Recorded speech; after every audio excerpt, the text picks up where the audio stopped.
Ayan. Umpisa na nga, rally na to.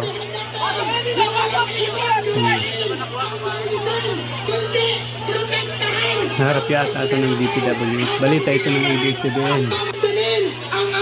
ABS-CBN. Ito, madami-dami na yung nakilak dito. Ng sambayaran, ang nasaksihan nyo ngayong araw ay patingin malamang ng mamamayang galit. Mga kasama, ayusin ang ating... Malapit na ba maging parang Indonesia dito sa Pilipinas?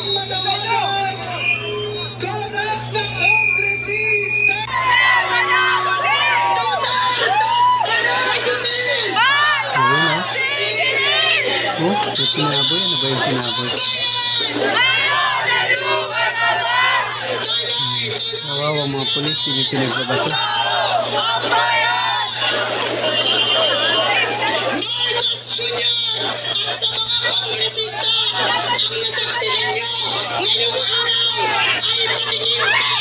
Kabuti yan. Na pinapakita ng taong daan ang kanilang saloobin. Tungkol dyan sa korupsyon na yan.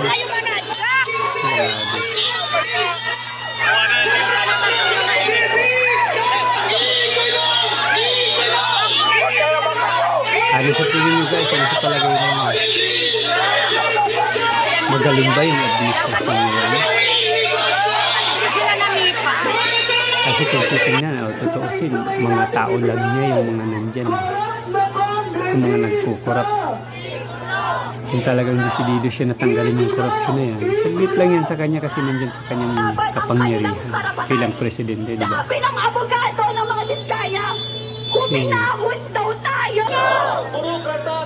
Biskaya, parang Biskaya, pinakasikat na kontraktor.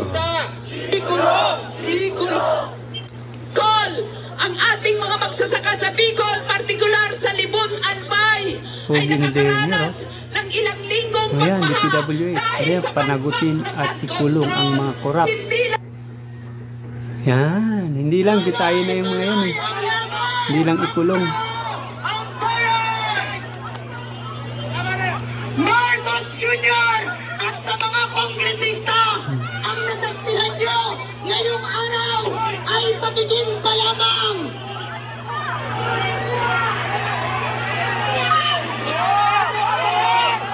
Napaka-energetic na isa na yun ah. Butak mo siya eh. Korap na kongresista! Ikulong! Ikulong! Ikulong! Ikulong! Korap na kongresista! Servisyo sa tao! Walang gawing negosyo! Mga kasama, ayusin ang singilin! Grabe. Singilin! Mga kasama, huwag imahayan! Singilin ang hayay! Nakunin ang ating mga kasama! Mga kasama! Ngayong araw, nasasabihan natin kung sino ang tunay na pinoprotektahan! Kawawa yung mga pulis, sila laging haharap sa mga rallies na yan. Ng sambayan ng Pilipino sa mga pulis! Samantalang kung aaksyonan siya ng administrasyon, madali lang yan. Ang kriminal, kung may dapat kayong hulihin, walang iba, Opinyon ko lang. ang kongresista Mas, na nagpulsa bakit hindi ng milyon-milyon, na-aksyonan ng maayos ng walang administrasyon? iba, kundi Baka may si dawit Marcos ng mga kaibigan, di ba? Jr. na nagpulsa ng bilyones. Dapat mamamayan ang pinaglilingkuran, hindi mga kaibigan. Bilyon-bilyon, trilyon na nga eh. Yung inabot ng korupsyon na yan. Sa DPWH, yung mga flood control na yan.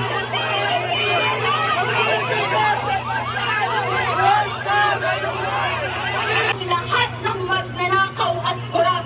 Oh, ayan. May kopi pa si ate, oh. Binabasa niya. Natakot kayo! Palibhasa! Mayroon din siguro dito mga taong bayan. Pero yung iba dito taong bayan eh. Baka yun yung trabaho na nila dyan. Sabi ba, hindi daw maayos yung ugali ng mga nagprotesta sa harap ng building ng mga Biskaya? Sinong hindi mas maayos na ugali? Yung mga magnanakaw? O yung mga Bata pa, mga bata pa yung mga nagsasalita dito. Sabi ng abogado ng mga Biskaya, uminahon daw tayo ang hinahon ng mamamayan. Sagad na ang hinahon ng mamamayan. Pasensya na ha! Pasensya na sa mga Biskaya! Ninakawan kasi kami! Ang mga testimonya ng iba't ibang sektor at komunidad ang patotoo na hindi lang palpak ang flood control projects, kundi ang palpak ang sistema. Hindi lang sa baka nalulunod ang mamamayan, kundi sa pagiging Abangan natin yung mga ng susunod. mga kapitalista at mga nakaupo mismo Yung katulad sa gobyerno. Indonesia ang gusto ko May makita. investigasyon na nangyayari. Pero po dyan, Na pinapasok yung mga bahay ng mga korap na politiko. Mga kongresista, At mga opisyalis ng bayan. Oh, dyan sa DPWH. At malamang sila rin nagpapasok sa mga kongresista. Ang kakapal ng mukha, sana yung nipis ng flood control projects. Flood control project. Ghost project, karamihan. Performative justice Pero ang bilyones ginagawa. yung At Marcos, halaga. tandaan mo, hindi nakakalimutan ng mamamayan dahil ikaw ang numero unong performative dito. Ipokrito ka sa lahat ng aspeto. Imbes Hindi na naman sincero talaga baha ka yung na nagpapalubog sa itinutok Pilipinas, ang krisis sa klima na Kundi yung mga magbibiyak ng politikong korap. pangmatagalan at pangmasang solusyon. At yung Imbes sistema na ng tugunan bayan natin, yung ang sistema dito sa kahirapan bansa. ng mamamayan, ginagamit pa ang krisis sa klima para itulak ang greenwashing projects. Bukod pa sa ito ang dahilan. Dapat talaga may makulong dito. Yung mga salarin, yung mga magnanakaw sa gobyerno. Yung mga kontraktor na yan, mga ano na lang yan Kumbaga, sabit na lang yung mga yan. Hindi naman yan magkakaroon ng lakas ng loob ng mga rapot kung walang nagpuprotekta sa kanila. Kasi dapat sa isang bansa o sa DPWH lang, pag may mga kontraktor na kukuha ng kanilang mga project, dapat pero silang control. Ang DPWH yan, quality control, at syempre i-inspectionin nila yan kung ginagawa ba yung mga project. O ngayon, hindi nakikita natin na walang ganyan. Pinapabayaan lang nila pakabigay ng project, sige, wala na silang pakialam kung gawin man ng kontraktor yun o hindi. Basta na ibigay na yung project. Magkano? Yan yung magandang tanong dyan. Magkano? Magkano yung binigay ng kontraktor doon sa mga empleyado na kung saan pumoprotekta doon sa mga kontraktor. Sa mga politiko din. Siyempre, for the boys, masyado nang malala yung kurakutan dito sa Pilipinas. Sa mga biktima ng pagbaha at siyentipiko at makabasang pagharap Grabe sa talaga. klima. Para sa mga Nakakapanginig na ng magnanakaw at laman. kurap dyan, Yung mga tao ang naghihirap, galit ng mamamayan yung mga ay politiko, simulang mga kontraktor, Tiyak na mga mas maraming mamamayan ang opisyalis dyan, mga mamuhunan at iinom. empleyado ng Dahil gobyerno. sagad na ang Lalong-lalo na yung may pagpapay mga ng matataas na sistema, katungkulan. sagad na rin Hindi naman ang lahat, galit pero ng marami. mamamayan. Sawa na ang mamamayan Meron namang sa matitino gobyerno dyan. ng mga Dyan sa magnanakaw. Congress, may Sawa mga na ang matitino naman mamamayan dyan. sa mga purok na kapitalista. Pero madami dyan. Lalaban ang mamamayan para sa hustisya, Mukhang pera. at pagbabago ng bulok na sistema. Iiwan ko na lang sa inyo. Ako, makikita natin na meron talaga mga korap dyan Sa mga hearing pa lang nila, meron silang tinatago, may mga pinoprotektahan. Ayaw siguro magkalaglagan. Sana sa mga susunod, mas madami pa dito mag-rally. Alampagin talaga yung gobyerno na ito. Kasi parang walang pakialam. Galit na daw si Presidente. Galit lang. Ay, nako. Hindi sapat yung galit mo kung wala kang aksyon na gagawin. Ipakita ang galit ng mamamayan!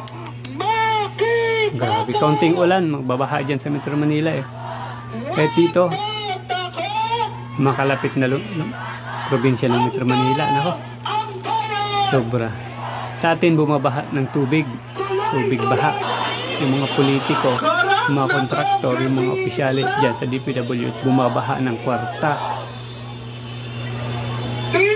na, sarap buhay. Wala silang alam dyan. Samantalang yung mga taong bayan, hirap sa buhay, sila sarap Tayo buhay. nandito sa harap ng Kongreso. Hindi mabilang kung magkano ba yung pera na hawak nila. Sino ang nasa loob? Ang DPWH. Grabe. Ang DPWH na nasa likod ng Walang pagbabago eh. na proyekto. Tandakan nila ang kanilang napakaraming Mahinang leader pa yung nakapusisto ngayon, nakapwesto ngayon sa kapangyarihan. Parang display lang. Napakaliit ng sahod at sila mismo Pagdating sa problema ng bayan, walang solusyon.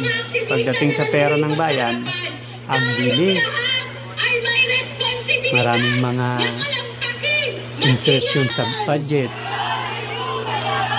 Pag may mga ganyan talagang halata na gustong magnakaw. Binato na si BBM, no? Binato yung tarpaulin niya, oh. Marcos Jr. at sa mga kongresista ang nasaksihan nyo ngayong araw ay Ay, patigil na nako. lamang. Kailangan talaga dyan yung boses ng mamamayan. Tapos pag-iinitan ng mga kongresista, yung mga taong tumitindig at ipaglaban yung kanila mga karapatan. Nako, Igulong! sana magkaisa yung taong bayan, no? Tanggalin yung mga korap dyan. Ilagay doon sa crocodile farm. Yan, oh, kabulag to. Yung mga pulis na yan, wala namang yan kasi ginagawa lang nila yung order sa kanila, yung trabaho nila. Meron silang among sinusunod. Pero ang tunay na kalaban talaga, yung mga nakapwesto sa kapangyarihan na walang pakialam. Para sabihin ng sambayan ng Pilipino sa mga pulis, hindi kami ang magdanakaw. Hindi kami ang Pag-eleksyon, kala mo kung sino, no? Ang babait, ang daming plano.